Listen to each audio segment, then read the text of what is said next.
Близко мне свое тепло, Дух Святой, освети мой разум своим лучом.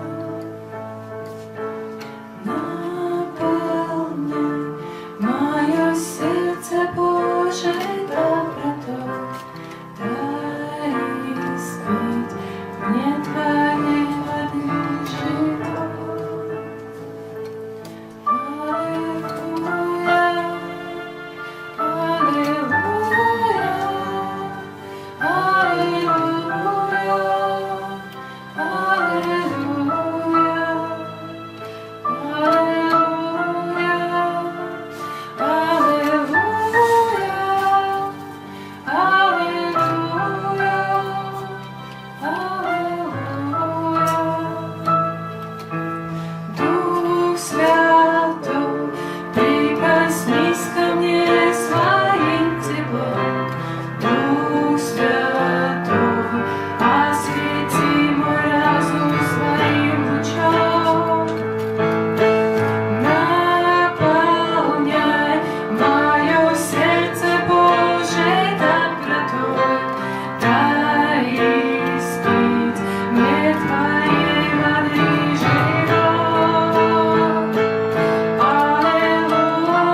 Ziniet, es jums pastāstīšu kaut ko tādu, kas jums liks saprast, ka šitas, ko mēs darām, viss ir pareizi, ka tas ir tikai sākums visām tām lietām.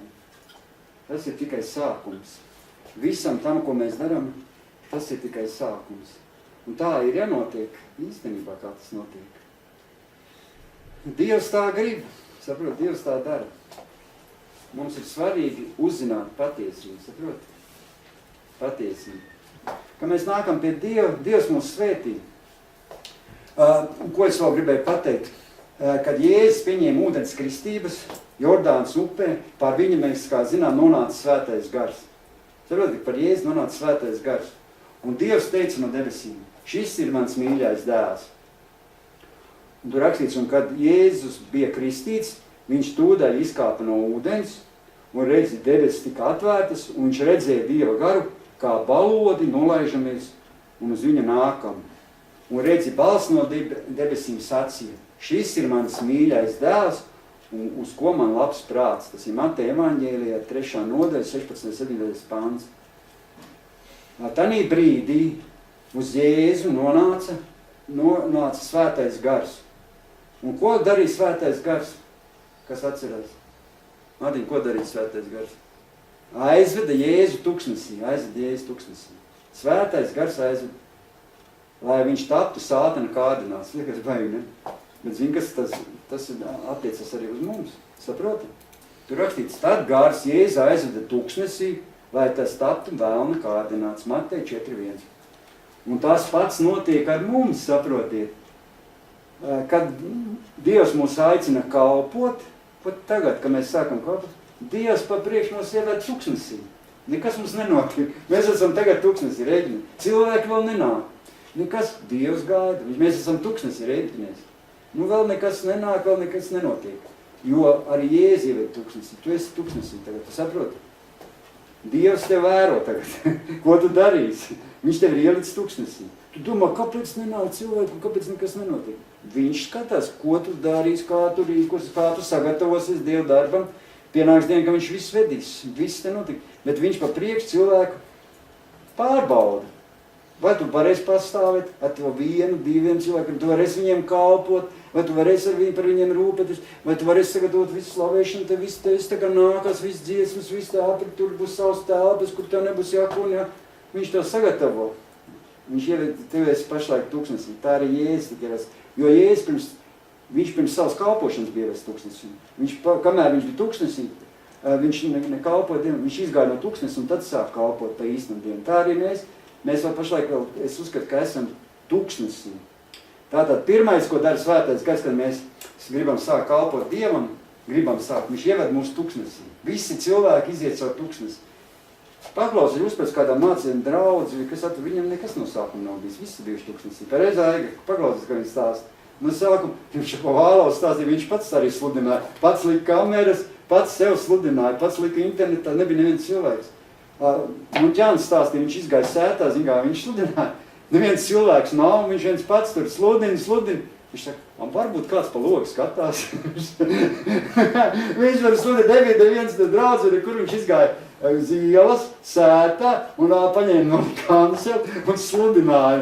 Īstenībā viņš domā, nevienam nav neviens tūmā, bet varbūt kāds pa logu. Gan jau kā tantiņas ar aizkariem skatās. Jā. Mēs šādu likumus arī varam konkrēti redzēt Bībelē. Un jo daudz cilvēku nāk pie Dieva, cerot, ka viņš padarīs Dievs, uzreiz padarīs tev dzīvi tā. Viss būs tev uzreiz tūkstošiem cilvēku, viss būs te pa mākonīšiem pilns, tu staigās. Bet tikko tas nenotiek, cilvēku viļas, manai, kas nav sanācis, es nav Dievu aicinās, čau. Un Dievs ir, tu, varbūt nākošajā es tev gribēju atvest, pieaicināt tur kaut sev kādu tur cilvēku 20 gabals, cilvēks 30, un tu pacēl cepuri. Viņam nedēļ vēl jāpagaida. Tā ir Dievs, tā dara reizēm. Pirmkārt, mums pašiem jākļūst citādiem. Mums jāsāk mainīties. Un tad arī, kad mēs sāksim paši mainīties, tad arī mūsu iekšēni sāks mainīties. Zin? Tāda viss liekas, ka Dievs tavā vietā darīs. Nav jau tā, zin? Arī pašiem jāpieņem lēmums un jāgrib mainīties. Dievs tev palīdzēs, protams, kaut ko atbrīvos, bet arī pašiem jāgrib. pareizāji, bez tu pašas gribas nekas tev nebūs. Jo Dievs vēlas mūs pārveidot mūsu dvēseli, lai tā būtu iekšēji spēcīga. Un Dievs tāpēc arī pārbauda mūs tādā līmenī, kādā viņš mūs grib pacelt. Viņš pārbauda, un katram ir savs līmenis. Man viņš, piemēram, tādu līmeni dod, Dievs pārbauda. Aigai citu līmeni, tev vai kāds citu līmeni. Katram ir savs, kādā tu pats, par kādu līmeni tu domā, kā tu saki, nu tā tev Dievs uz tādā līmenī tev pārbaudīs. Tāpēc jau Jēzus, atceries, ir tāda rakstvieta. Jēzus teica, vienam viņš deva 5 talantus, talantus, otram 3, kā tur bija aiga? Otram 2 un vienam trešam 1, pareizi tā bija. Jēzus teica, ka viņš vienam dod 5 talantus, otram 2 un trešam 1. Jo katru cilvēku Dievs grib pacelt noteikti augstumā, un katram viņš dod kaut kādas iespējas, bet katram pēc viņa vajadzība, pēc viņa iekšējo atbilstību, tā virsotnē, kādu viņš grib sasniegt. Un tas īstenībā rada zināmu spēku, lai tu varētu nostāvēt, lai tu varētu pastāvēt. Un, jo Dievs vēlas būt mūsu mierinājums. Kāpēc, piemēram, Dāvids bija veiksmīgs un plaukstošs? Kāpēc Dāvids bija veiksmīgs un plaukstošs? Zini, kāpēc Dāvids bija veiksmīgs un plaukstošs? Kā tu domā, kāpēc Dāvids bija veiksmīgs un plaukstošs? Ziniet, kāpēc? Tāpēc, ka Dāvids neatrada mierinājumu ne karā, ne tajās uzvarās, kur viņš tur karoja un viņš tur liteni laikā tur bija jākaro. Ne tenīs uzvarās, ko viņš guva, ne zeltā, viņš bija ļoti bagāts arī. Viņam tas bija viss, viņš neatrada mierinājumu. Kur viņš atrada mierinājumu? Dāvids. Dievs, tu esi mans prieks un mans miers, viņš teica. Jo tas ir rakstīts arī psalmā, 62. Psalmā 2. nodaļā. Tiešām mana dvēsele ir klusa savā svētcerē uz Dievu, no viņa nāk mana palīdzība. Tikai Dievs dod mieru. Kas tev radīt mieru tavai dvēselē? Ne tavu bagātību īstenībā neradīs tev nekad mieru. Tu esi nemierīgs un alāk, saprot? Tikai Dievs var radīt mieru. Ne tavu visas tās lietas, pēc ko tu tiecies nevajadzīgās. Nedarīs tev mieru. Mieru tev dos Dievs. Reizēm ir bailes arī. Man arī pašam ir bija tāds bailes par to, ka nekas nesanāk, zini. Bet tas ir nopietnas draudz tavam mieram. Bet kā zināms, kad uzbrūk šīs bailes, tad es saprotu, kad nāk šīs bailes. Tas atkal ir sātnes, kas grib pienest kaut kādas bailes. Mums jāsaprot, ka mūsu kalpošanai jābūt tik bez bailēm. Ka Dievu kalpošanai jābūt bez bailēm. Jo es to zināju, ko es zināju, jo man ir bijuši, es piedzīvojis tādas bailes par mūsu kalpošanu. Man liekas, nekas nesanāk, un es sāku baidīt, vai es kaut ko daru pareizi, vai nepareizi. Bet es saprotu, tur, kur ir Dievu kalpošanai, nevajag būt bailēm. Un Dievs teica, ja es baidīšos, un tā ne jau dzirdamā veidā runāja, bet iekšē runāja, ja es baidīšos, tad viņš nevarēs pacelt ne mūsu kalpošanu, ne to, kas mums tur notiek. Ja mēs sāksim baidīties, mums nevarēs pacelt jaunā līmenī. Mums nevajag baidīties, vienkārši vajag turpināt. Jo ir dzīvē arī tādi posmi, kas mums vajag pāriet, grūti posmi, un tas ir nopietni. Un es arī pats Dievam esmu teicis, lai Dievs piedod man tos pārdzīvums, ko es esmu pielaidis, tās bailes. Un es saprotu, ka arī visgrūtākajos apstākļos mums ir jāpriecājas un jāslavē Dievs un jāgodina viņš. Vienalga, cik tev grūti ir. Pareizāk slavē, aigi tā dara. Ja ir grūti, kas viņš slavē, Dievu lūdzu. Viņš dod jaunu spēku garīgai izaugsmai, cilvēku glābšanai, un viņš dod arī spēku fiziskās, gan arī šīs garīgās ģimenes labklājībai. Jo ļoti bieži Dievs glāb nevis no nepatikšanām, no bailēm, bet viņš nekad glāb tieši nepatikšanās un bailēs. Tad, kad tev ir nepatikšanas un bailes, tad Dievs glāb. Nevis no tām nepatikšanām un bailēm Dievs glāb, bet Dievs glāb. Tad, kad tev sākās nepatikšanas, man tā ir bijis. Liekas, viss man jāiga. Mājās gribas bļaustīties, lamāties, nekas nesanāk. Un Dievs izved ārā un ieliek atkal viss normāli, viss sakārt, iedod telpas. tu liekas, tur vēl neļauj, tur nav telpas vai kāda situācija, kur tagad kur Dievs viss parūpēs, ap šīs zālītes, tur viena telpa, otra, trešā, un tik labi cilvēki, visu apart tur var glabāt, viss Dievs parūpēs, un Dievs izved ārā no šīm nepatikšanām un bēdām, kad ir viņas. Ja mēs sarežģītās situācijās godinām Dievu, cilvēks kļūst vēl spēcīgāks, saprot? Arī par grūtībām mums vajag pateikties Dievam. Mums ir tādas lietas, ka no cilvēka skats viedokļa, ka tas nav risināms. Bet, kad mēs paļausim uz Dievu, Dievs tās radīs vieglus un izdarāmas. Dievs palīdzies. Un mums ir jācenšas, es saprotu, es jums katram ikvienam pasaku, mums ir ikvienam cilvēkam jācenšas sevī sasniegt tādu līmeni, pēc kāda mēs ilgojamies. Un Dievs mūs aicina un pārbauda mūs. Mums savu šiem pārbaudījumiem vienkārši jāiziet cauri. Tas ir mums kā eksāmenis, saprot? Ja mēs izturēsim līdz pārbaudījumus, Dievs vienalga nāks tev palīgā. Viņš redzēs, ka tu esi uzticams un tāds, ka tu centies. Viņš nezina, kādā veidā viņš tev nāks palīgā. Es izstāstīju ātri vienu gadījumu īsi, Ņepetpetrovskā tādā vietā. Tur bija mājas grupiņa. Grupiņā bija 2 cilvēki, gads, pusotri, nenāk cilvēki vispār uz grupiņu. Viņi tur lūdz un ņemās puņķēt, un nav cilvēku, un nav. Un nav grupiņā cilvēku un viss. Ko klopēt, cieto grupiņu, ko? Nē, viņi turpina lūgt, turpina ticēt, turpina. Un padomā, viņi satiek uz ielu viens sievieti. Un uzaicina sievieti uz grupiņu. Šī sievieti atnāk uz grupiņu, apskatās, mums nav cilvēki, kas nav. Nākošā dievkalpojumā šī sieviete ierodas ar 40 cilvēkiem. Un visa grupiņa pilna, nav kur cilvēks vairs likt, sadalās tur 3 vai 4 grupiņās. Un viss, viena sieviete satika uz ielas, pastāstīja, lai atnāk uz draugu, ar vienu cilvēku. Dievs viņu tā lieta, ka izglāba visu viņu to kalpošanu. Viņi pacietīgi, bet tie cilvēki 2 gadus turējās, 2 gadus tur. Domāju, viss, nekas mums nav Dievs aicinājis, mums nekas neiet, nekas nedara. Pēc tam viņiem tāli kalpošana bija. Tā mājas grupas vadītāja, kas bija, viņa kļuva par daudzu mājas grupu līderi. Viņiem bija daudz mājas grupiņas, pēc tam 5, 6 vai cik tur. Viņas tur kā soķņi, kā tur sauc simtiem viņiem tur. Jā, viņiem, tas vēl tikai vienreiz atver 40, pēc tam nāca cilvēki. Tā, pacietīgi, Dievs mūs pārbaudīja. Mums jāiziet šis eksāmenis cauri mums. Un mums pirmkārt ir jānomirst savam es. Ja cilvēka tavs lepnums, tavs es dominē, tad cilvēks ir atkarīgs no savas miesas un pilda savas miesas iegribas. Jo cilvēks šis nesistais krustā es vienmēr konkurēs ar Dievu. Tāpēc pirms Dievs cels cilvēku, viņš pie viņa darīs darbu, saprot? Pirms Dievs mums tev kaut kas te notiks.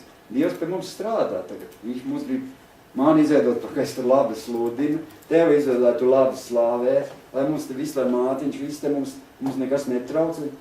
Un tad Dievs darīs savu darbu. Viņš pat vēro. Viņš vēro, ko mēs daram, viņš izdarīs darbu pie mums. Bet mums nevajag būt lepniem, bet mums vienmēr jāatceras, ka jābūt ir pazemīgiem. Lai mēs neesam kā Lucifers, netiekam nomesti zemē, nogāst. Nekad nevajag būt lepniem, vienmēr būt pazemīgiem.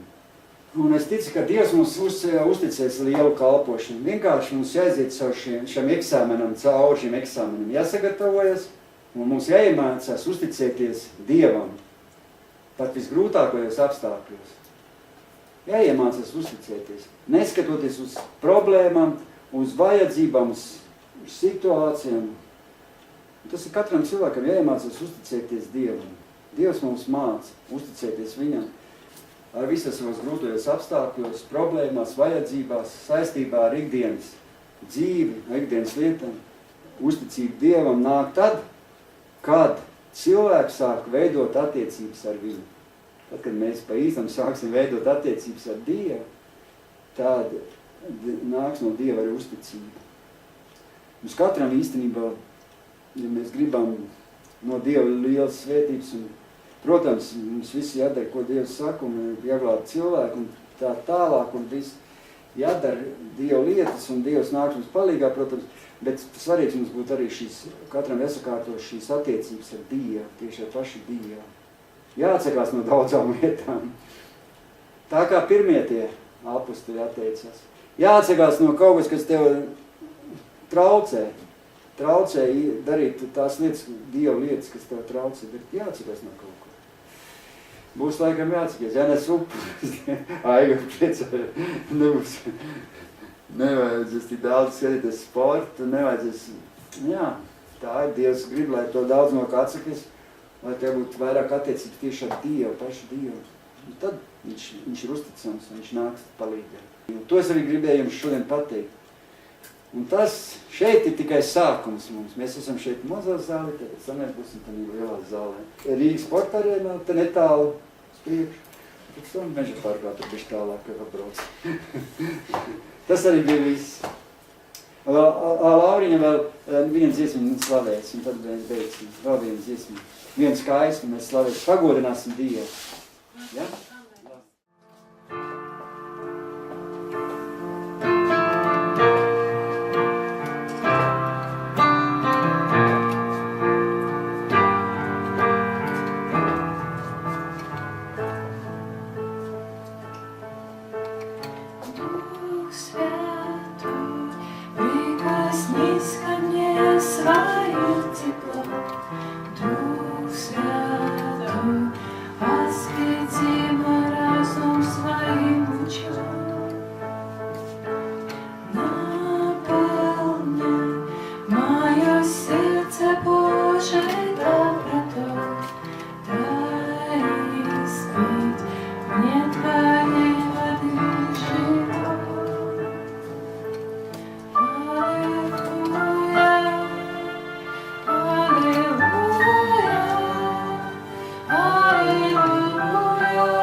Duh Svēto, priekais